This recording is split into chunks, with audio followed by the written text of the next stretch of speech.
السلام عليكم ورحمة الله وبركاته. الحمد لله رب العالمين والعاقبة للمتقين الصلاة والسلام على سيد الأنبياء وعلى آله وأصحابه أجمعين. প্রিয় দর্শক, আজ আমি আপনাদের মাঝে নবীজি সাল্লাল্লাহু আলাইহি ওয়াসাল্লামের জীবনে 7টি খুব গুরুত্বপূর্ণ অভ্যাস বা কাজ, যেই কাজটি নবীজি সাল্লাল্লাহু আলাইহি ওয়াসাল্লাম খুব গুরুত্ব দিয়ে করতেন। এই 7টি কাজ যদি আমরাও গুরুত্ব দিয়ে করতে পারি, তাহলে আমাদের বিভিন্ন দিক থেকে, যেমন সংসার তথা শারীরিক সুস্থতা এবং দিনের লাইনে অনেক কিছু আমাদের মধ্যে হাসিল হয়ে যাবে, যদি আমরা আমাদের জীবনে এই গুরুত্বপূর্ণ 7টি কাজ, নবীজি সাল্লাল্লাহু আলাইহি ওয়াসাল্লামের যে কাজটি নবীজি সাল্লাল্লাহু আলাইহি ওয়াসাল্লাম খুবই গুরুত্ব দিয়ে করতেন, এই কাজটার উপর যদি আমরা গুরুত্ব আরোপ করতে পারি। 1 নম্বর, নবীজি সাল্লাল্লাহু আলাইহি ওয়াসাল্লাম সকালে সকালে ঘুম থেকে ওঠা। যেমন আজকেও যারা মুসলিম রয়েছি, ফজরের সালাতের গুরুত্বের জন্যই আমরা ভোরবেলায় উঠে যাই, কিন্তু শতকরা 95 জন মুসলমান হলেও বাংলাদেশের অনেক মানুষ রয়েছে সকাল 8টায় সকালে ঘুম থেকে ওঠে। এদের ঘুম থেকে ওঠাটা এমন একটা টাইম হয়ে যায় যে তারা নামাজের ব্যাপারে যত্নবান নয়। তো এই ব্যাপারটায় নবীজি সাল্লাল্লাহু আলাইহি ওয়াসাল্লাম যে ভোরে খুব সকালবেলায় ঘুম থেকে ওঠার জন্য গুরুত্ব দিয়েছেন, এই গুরুত্বটি নিয়ে আর বর্তমান সময়ের বিজ্ঞান তারা নবীজি সাল্লাল্লাহু আলাইহি ওয়াসাল্লামের প্রতিটি কাজ নিয়ে গবেষণা শুরু করে দিয়েছে। তো নবীজি সাল্লাল্লাহু আলাইহি ওয়াসাল্লামের যে সকালবেলা নবী ঘুম থেকে ওঠার কথাটি কেন বলেছেন, এই বিষয়টা নিয়েও বর্তমান বিজ্ঞান গবেষণা করে বের করেছেন। তো বিজ্ঞান এই কথাটাই বলেছেন যে তোমরা যদি সুস্থ থাকতে চাও, বড় বড় ডাক্তার যারা আছে তারাও এই পরামর্শটি তার রোগীদেরকে দিয়ে থাকেন যে তোমরা যদি সুস্থ থাকতে চাও, তাহলে ভোরবেলায় সকালে ঘুম থেকে উঠবে। সকালবেলায় যখন তোমরা ঘুম থেকে উঠবে, তখন দেখবে তোমার শরীরের মধ্যে অনেক কিছু ভালো লাগবে। যদিও অনেক ডাক্তাররা আছে তারা নামাজের কথা এভাবে বলে না, কিন্তু এ কথাটি ডায়াবেটিস যাদের রোগ রয়েছে, ডায়াবেটিস রোগীদেরকে ডাক্তার এই পরামর্শটি ঠিকই দিয়েছে, সকালবেলায় তোমাকে 1.5 কিলোমিটার 2 কিলোমিটার হাঁটতে হবে। মুআজ্জাজ হাজিরিন, সকালবেলায় ঘুম থেকে উঠলে সকালের যেই সুন্দর একটা ভালো বায়ু, যে বাতাস বেরিয়ে আসে, এটা যখন শরীরের মধ্যে লাগে, তখন শরীরের বিভিন্ন রোগ ব্যাধি সেখান থেকে আল্লাহ তাআলা দূর করে দেয়। এছাড়াও সকালবেলা উঠে আমরা কোরআনে কারীম তেলাওয়াত করব, সালাত তো বাধ্যতামূলক অবশ্যই আদায় করব, ইত্যাদি আল্লাহ তাআলাকে ডাকাডাকি করব, একটু হাঁটাচলা করব, শরীরের ভিতর অনেক কিছুই ভালো লাগবে। এটি এজন্য নবী সাল্লাল্লাহু আলাইহি ওয়াসাল্লাম গুরুত্ব দিয়েছেন। আর বিজ্ঞান এই কথাটাই গবেষণা করে বের করেছেন যে নবী সাল্লাল্লাহু আলাইহি ওয়াসাল্লাম কেন সকালবেলা ঘুম থেকে ওঠার কথাটি বলেছেন। 2 নম্বর যেটি নবী সাল্লাল্লাহু আলাইহি ওয়াসাল্লামের গুরুত্বপূর্ণ অভ্যাসের মধ্যে এটি একটি ছিল, সেটা হলো আহার গ্রহণ। খাদ্য গ্রহণের ব্যাপারে নবীজি সাল্লাল্লাহু আলাইহি ওয়াসাল্লাম অল্প খাদ্য গ্রহণ করতেন, অল্প পরিমাণে।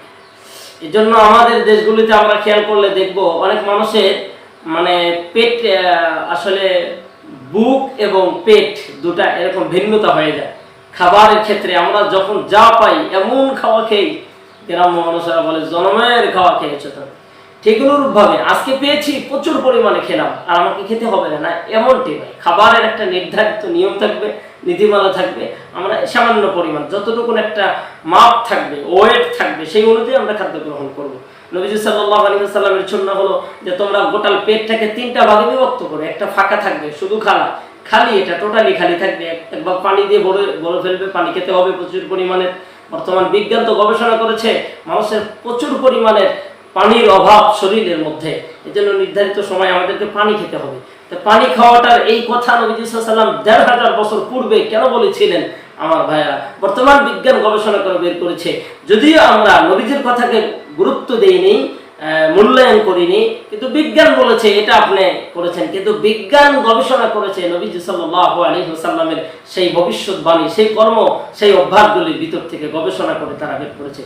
তো তো আমরা সেক্ষেত্রে অবশ্যই আহারের ক্ষেত্রে আমরা এইটা নীতিমালা অবলম্বন করব যে এক ভাগ খালি থাকবে, এক ভাগ পানি আর এক ভাগ খাদ্য থাকবে, এরকম ভাবে। এখন সামর্থ্য অনুযায়ী এই পরিমাণের খাওয়া না, আপনি যখন বেশি খেয়ে যাবেন তখন অ্যাসিড হবে, তখন আপনার চর্বি তৈরি হবে, আর চর্বি এটা আপনার বিপদের কারণ হয়ে দাঁড়াবে, আপনার শারীরিকভাবে অসুস্থ হয়ে যাবেন, বিভিন্ন ক্রিয়াকাণ্ডে বিভিন্ন সমস্যায় জর্জরিত হয়ে যাবে। এজন্য এক্ষেত্রে নবীজি সাল্লাল্লাহু আলাইহি ওয়াসাল্লামের এই অভ্যাস আমাদেরকে ধারণ করতে হবে। 3 নম্বর, রাসূল সাল্লাল্লাহু আলাইহি ওয়াসাল্লাম খাবারগুলি ধীরে ধীরে, একেবারে ধীরে না, স্লো না, মধ্যম পন্থা অবলম্বন করে সেটা সুন্দর করে চিবিয়ে, আপনার যেটাই খাদ্য খান না কেন এটা যখন সুন্দর করে চিবিয়ে খাবারটা খাবেন তখন এই খাদ্যটা আপনার শরীরের জন্য অনেক উপকার হবে। আর যদি আপনি মানে অর্ধাবধি এরকম ভাবে মানে ওরকম ভাবে সময় না দিয়ে তাড়াহুড়ো করে খেয়ে ফেললেন, এটা যদি আপনার শরীরের জন্য অ্যাসিড হয়ে যায় তাহলে বিপজ্জনক ঘটনা হয়ে যাবে, মরণ। আজকে হাজারো মানুষ গ্যাস ফর্ম করে মারা যাচ্ছে। সম্মানিত হাজিরিন, এই যে বিষয়গুলি নবীজি সাল্লাল্লাহু আলাইহি ওয়াসাল্লাম করেছে, আর বিজ্ঞান এটা অবশ্যই সাপোর্ট করেছেন, আর তাদেরকে এই কথাটাই বলেছেন যে তোমরা যখন খাবার খাবে এটা সুন্দর করে ধীরে স্থিরভাবে চিবিয়ে খাবে। যেমন সামান্য একটু রোগী হলেই সেই রোগীকে কিন্তু শক্ত খাবার দেওয়া হয় না, তুমি নরমাল খাবার, নরম খাবার এরকম ভাবে রোগীকে দেওয়া হয়। আর এই কথাটি নবীজি সাল্লাল্লাহু আলাইহি ওয়াসাল্লাম ১৫০০ বছর পূর্বে এই কথাটি, এই থিওরিটি দিয়েছিলেন। সম্মানিত হাজিরিন, নবীজি সাল্লাল্লাহু আলাইহি ওয়াসাল্লামের ৪র্থ নম্বর যেই অভ্যাস বা যে কাজটি ছিল, নবীজি সাল্লাল্লাহু আলাইহি ওয়াসাল্লাম যখন খাবার খেতেন খাবারটা ফ্যামিলির লোকদের সাথে করে নিয়ে খেতেন। এখন একসাথে যদি আমরা খাবার খাই, এখানে বিজ্ঞান এই কথাটি নিয়েও গবেষণা করেছেন, নবী একসাথে সবাইকে একসাথে খাবার খাওয়ার ব্যাপারটা কেন গুরুত্ব দিলেন। এখানে বিজ্ঞান গবেষণা করে বের করেছে যে যখন একই সাথে বসে আমরা খাবার খাবো তখন সেখানে সুন্দর দিয়ে একটি কথা হবে, একে অপরের সাথে মুআমালাত মুআশারাত গভীর একটা সম্পর্ক তৈরি হবে, মিল মহব্বত তৈরি হয়ে যাবে, কোনো ভেদাভেদ থাকবে না, ভুল বোঝাবুঝি থাকবে না, ফ্যামিলির সবাই এক হয়ে থাকতে পারবে। শয়তান এখানে এসে কোনো মানে ভেজাল দ্বন্দ্ব এরকম করতে তো পারবে না। কেন, একই সাথে যখন আমরা খাবো অবশ্যই একটা নতুন একটা মজা এবং আত্মীয়তার সম্পর্ক এবং একে অপরের প্রতি সম্পর্ক বা গভীর একটা মহাব্বত পয়দা হয়ে যাবে। এ ব্যাপারে রাসূল সাল্লাল্লাহু আলাইহি ওয়াসাল্লাম অনেক গুরুত্ব দিতেন। সম্মানিত হাজিরিন, নবীজি সাল্লাল্লাহু আলাইহি ওয়াসাল্লাম ৩ নম্বর যেটি বলেছেন, এটা হলো আমরা যখন পানি খাই, একজনকে একটা গ্লাস দেওয়া হয়েছে, এক গ্লাস একবারই শেষ, এটা নয়। নবীজি সাল্লাল্লাহু আলাইহি ওয়াসাল্লাম বলেন পানি খাওয়ার সুন্নাত তরিকা হলো ৩ শ্বাসে পানি খেতে হবে, এটা নবীজি সাল্লাল্লাহু আলাইহি ওয়াসাল্লামের সুন্নাহ।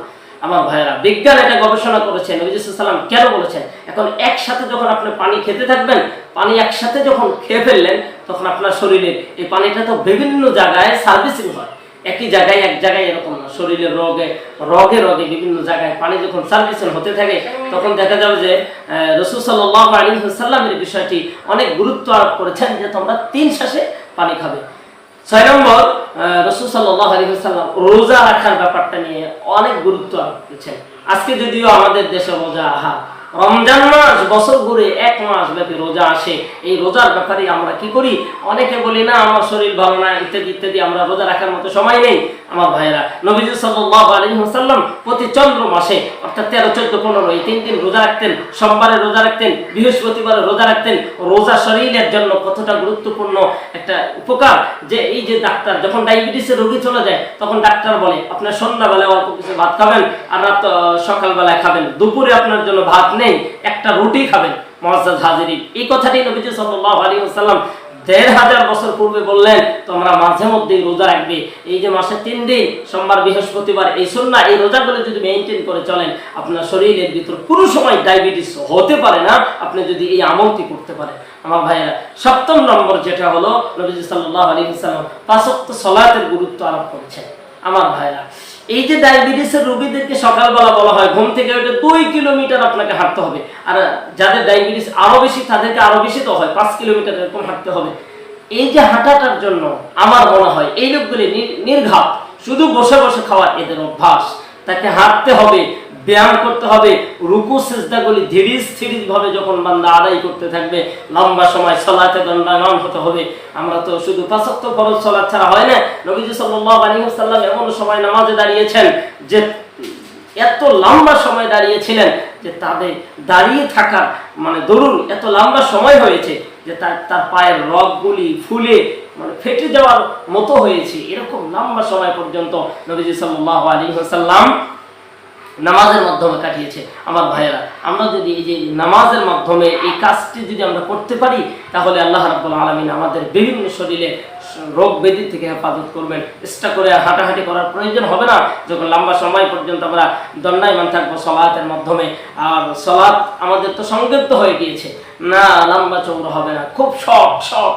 আমার ভাইয়েরা, সলাতে লম্বা সময় পর্যন্ত দাঁড়িয়ে থাকলে রব আপনার উপর রহমত নাজিল করতে থাকে। আর যখন আপনার শরীরের উপর রহমত পড়বে, তখন তো আল্লাহ তাআলা রোগ ব্যাধি বিভিন্ন বালা মুসিবত থেকে আল্লাহ তাআলা আপনাকে হেফাজত করবে। আমার ভাইরা, নবীজি সাল্লাল্লাহু আলাইহি ওয়াসাল্লাম এই গুরুত্বপূর্ণ 7টি অভ্যাস আমরা যদি মেনে চলতে পারি, আমাদের দুনিয়াতেও আমরা অনেক দিক থেকে সেফ হবে, আমাদের বিভিন্ন রোগ ব্যাধির হাত থেকে আল্লাহ তাআলা হেফাজত করবেন।